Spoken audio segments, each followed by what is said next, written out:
très bien alors Thione dañuy daal di àddu ci leneen ñeel li nga xam ne nag moo di la loi des finances rectificatives pour l'année 2025 sur les 39 députés ayant pris part au vote 126 se sont prononcés en faveur du texte contre 11 avis défavorables et 2 abstentions maanaam loi des finances rectificatives ci atum 2025 bii du dugaloon fële ci assemblée nationale 139 députés ñoo teewoon lu nu mel 126 yi daal di koy voté maanaam nu adopté li nga xam ne nag moo di boobule loi mu nekk boobule loi des finances rectificatives mu nekk loo xam ni tey la woon fële ci assemblée nationale waaye it ci mbir moomu am na débat bu fa jóg. Par rapport ak dette bi nga xam ni ñu ngi koy tudd tey rek Thierno Alassane Sall mi ngi koy tudd dinu xamal ni nguur gi bi mu fi ñëweek léegi lu tollook 10 000 milliards am nañ ko comme dette mu nekk loo xam ni lu am solo la boobule information le ministre des finances et des budgets daal di koy démentir waaye it dinu xamal ni 10 000 milliards yooyee nekkul li nga xam ne nag moo di seen nguur ana tey nan nga jàngatee. La loi des finances rectificatives bu ñu adopté fële ci assemblée nationale ak débat bi doxoon diggante Thierno Alassane Sall et le ministre des finances et du budget. waaw je voulais dire la Guinée-Bissau. c'est ça donc la République Bissau-guinéenne. donc mooy Ambalo. Ambalo du boobu.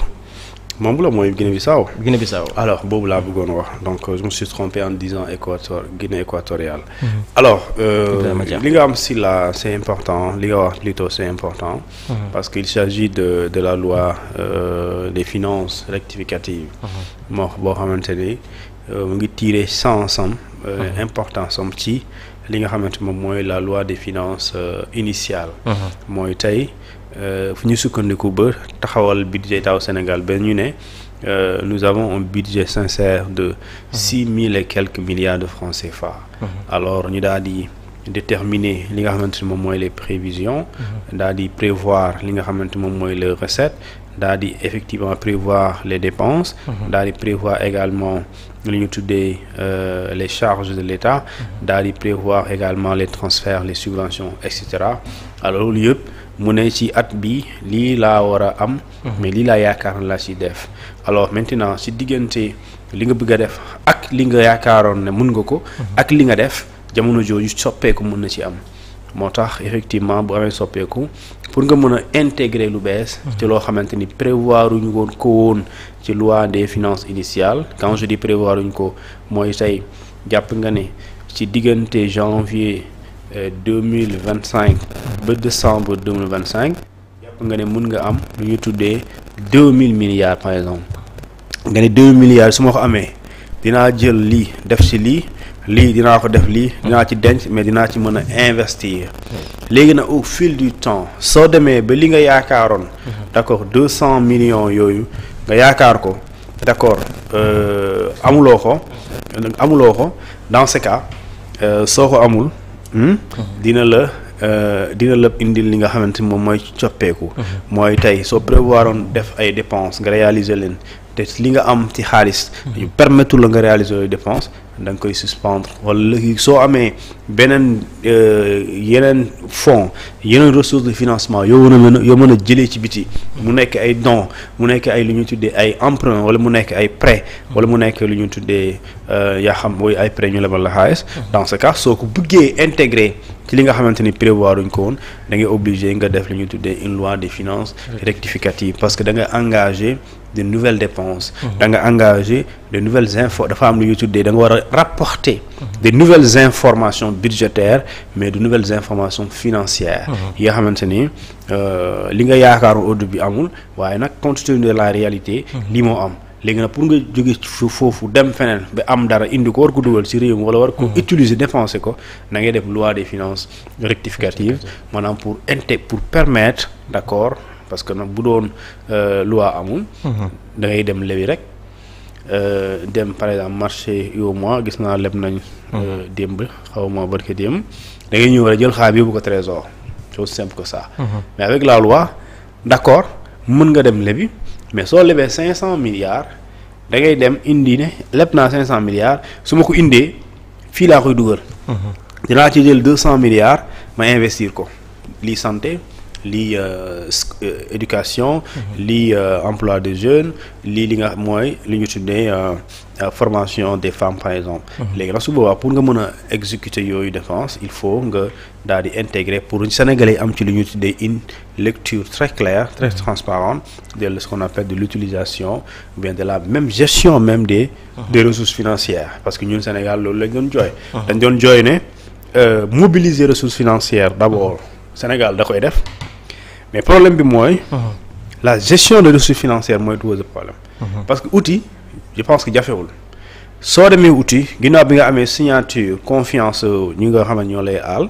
li ëpp solo mooy boo amee loo ci def mooy la gestion des ressources financières parce que gérer c'est comme yow mën nga am xaalis salaire ba fin du mois ñu fay la mais bu la fayee sa salaire boobu li ngay def ci salaire bi mooy déterminer yow ëllëg fi nga jëm léegi nag je pense que état au Sénégal aussi c'est ça léegi quand Thierno parle de 10 000 milliards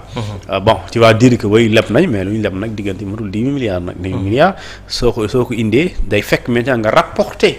une dette antérieure d'accord à leur accession au pouvoir dans ce cas nag mënoo jël lu daaw jéeg bëgg ko comptabiliser ak lu am 2024 mënu nekk sinon c'est comme si xam naa man mën naa juum tooñkat laa ma tooñ la tey nga bëgg a indi lu ñu la tooñ daaw yëpp teg ma nga ne yow ki moo tooñ ñii ñëpp. Loolu aussi. kon si je comprends bien 10 000 milliards yooyu ci nguur passé la. am na une grande partie foofu la jógee donc mënoo jël lëb rek indi ko nga ne que ñii la. léegi nag ñii ñoom tamit Cheikh Diba j'aurais voulu entendre qu'ils disent Thierno c'est pas 10 milliards yaa ngi 10 000 milliards jël nga 10 000 milliards moomale ñu ko waaye information yi nga wax en tout cas du gouvernement bi la jógee léegi moom moo wax effectivement la vraie information au sujet justement de ces prêts là yi nga xamante ne moom la état contracté parce que Thierno moom député la donc des fois dañuy prêcher le faux pour avoir le vrai. Oui. Même si voilà. Oui, ci image homme politique. rafetul ngay wax loo xamante ni xam nga ni taxawul. oui démb balaa ngay ñëw ci Papa Djibril Fall démb assemblée danoo voté waat li nga xam ne nag moo seen règlement intérieur dañ ko soppi. ma am benn partie bu ma ci gis nu ni léegi ku ñu convoqué ci commission yi obligatoirement da ngaa war a ñëw ba pare aussi ñu ni bu amee benn député bu yoon soxlo daanaka assemblée. mën na saisir directement le parquet au lieu muy jaar ci le ministre de la justice yow it nan nga jàngatee ñaar yi nga xam ni def nañ ko ci biir assemblée bi su njëkk mooy ci commission yi obligatoirement da nga war a ñëw parce que loolu daan nañ gis ay députés yoo xam ni commission du ñu teew mais bu dee plénière di leen ñëw ak ensuite assemblée am possibilité de saisir directement le parquet bañ a jaar ci li nga xam nag moo di ministre de la justice. Premièrement concernant la convocation des députés devant une commission parlementaire loolu vraiment man dama jàpp ne c'est une très bonne nouvelle parce que tey l'Assemblée nationale est une institution tey kenn xalaatul justice woo la amoo benn excuse valable nga ne man maa bañ soo bañee ñu jël si la parce que jox nañu justice les moyens et li ñu tuddee les possibilités d'aller cueillir quelqu'un contre son gré contre son gré donc assemblée aussi ci commission boobu certes mën na la convoquer waaye tu as l'option de bañ a dem ci règlement bu njëkk bi laa bëgg a wax tu as l'option de ne pas déférer parce que foofu dañ la ne buñ lay wax pour ñu déglu ci commission bi yow mën nga ñëw wala sa défenseur muy koo xam ne yaa koy tànn ci député yi. parce que gisoon nañ ci kaw Farba bon loolu le texte bu wax. Le texte parle de défenseur parler de défenseur d'ailleurs. Alors ñu ne la ou nga ñëw ak sa défenseur. ou nga bañ a ñëw sa défenseur ñëw ou nga bañ a ñëw kenn du ñëw. bon léegi ñu ne la c'est fini avec ce texte. su la commission bi convoqué. su dee mënoo ñëw ñu ne. da ngay justifier sa indisponibilité obligatoire maanaam il faut nga wax ne man mënuma ñëw pas parce que mënuma ñëwuma déedéet mënuma ñëw parce que lu raisonnable mooy tey mënuma ñëw parce que dama feebar par exemple léegi nag ku feebar ñëpp xam nañ ne lan mooy justifier da ngaa feebar mooy certificat médical alors dama voyager nekkuma ci réew mi luy wane la aussi nga wane sa document yi wane ne génn nga réew mi wala nekkoo ci réew mi donc yooyu mooy li nga xamante ni mooy li am wala mënuma ñëw par exemple buñ la soxlaa tey fekk yow yaa ngi nekkoon fu sori ci réew mi maanaam nga xalaatoon ne ñu soxla 10 heures nga xalaatoon ne mën nga ñibbi si avant 10 heures nga am empêchement su boobaa aussi loolu indisponibilité la mais doo ne du ma ñëw rek parce que yaa nga toog fii sa kër cité kër góor gi wala cité xaw ma ban réew ban quartier ñu soxla la nga bañ loolu su boobaa loolu dañ lay obligé nga ñëw maintenant loolu am solo la beneen bi mooy li nga xamante ni moom mooy député yi. ci deuxième question bi nga wax mooy. mooy léegi tey jii ñoom dañu am possibilité saisir. ñu saisir parquet bi voilà loolu xam nga le pouvoir législatif. et le pouvoir judiciaire dafa am benn séparation nette bi war a am seen diggante. et pour mu am maintenant il faudrait nga ñu bañ a confondre d'accord le rôle de l'Assemblée nationale. ak le rôle de la justice mais seen rapport dafa am lu war a dox seen diggante mooy tey. bu justice soxlaa kenn ci assemblée nationale justice boobu mënul violer ñaar yi ma lay wax. mooy li ñu tuddee l'inviolabilité parlementaire. et l'irresponsabilité parlementaire. nit ki lu mu def loolu da nga koy respecter le député. mooy l'inviolabilité mooy tey mënoo jàpp député bi. mënoo ko topp mënoo ko juger. mënoo ko interpeller mënoo ko rechercher lu dul flagrant délit. d'accord mais aussi l'irresponsabilité tey li Thierno wax tey. xam nga bu dee ministre bi nee lu dëgg. c'est de la fausse nouvelle n'est-ce pas. Oui. mais ci loolu mu wax mënoo ko topp ci loolu. loolu la yoon wax loolu la ñuy tuddee irresponsabilité parlementaire. mooy tey loo fa wax wala nga wax ci sa opinion. wala ci sa vote sa position kenn mënul la ci tëj. kenn mënul la ci topp ndax loolu mooy irresponsabilité. maanaam ci irresponsabilité propos là pénalement tu n'es pas responsable. léegi nag bu la yoon soxlaa aussi yoon aussi est obligé mu respecter ces étapes là léegi nag yow tamit boo bañee mu ne di wiiri parce que nag su boobaa condition bi. su dee assemblée dafay jëw jébbal député bi parquet bi. day fekk le parquet lui fournir ko. des documents yi attesté ne. nii vraiment li jar na nga dóor ci sa doom. parce que loolu aussi débat la biir assemblée nationale ñu ne yëkkati seen immunité parlementaire yu si bëri da doon wax ni carrément ñoom xamoon na loolu nag texte bi loolu dafay indi parce que man j'avais dit ci li ñu doon lever immunité parlementaire yi dama waxoon ne même buñ ko deful violu ñu yoon mais nit li yenu maanaa mooy suñ la waxee waxal waaw wala déet kon yow balaa nga naan waaw wala déet dañ lay jox ci li ngay wax waaw wala déet amoon waxoon naa ko fi léegi ma ne même si texte bi waxul explicitement que ne da nga war a da nga ko war a jox da nga war a mettre à sa disposition tous les documents texte bi waxul loolu mais on sous-entend quand tu auditionnes quelqu'un nga ne ko fee moo tax ma dindi sama laanu kiiraay ça suppose que d'accord même bu la ko waxul ça suppose que nga jox ko mu xam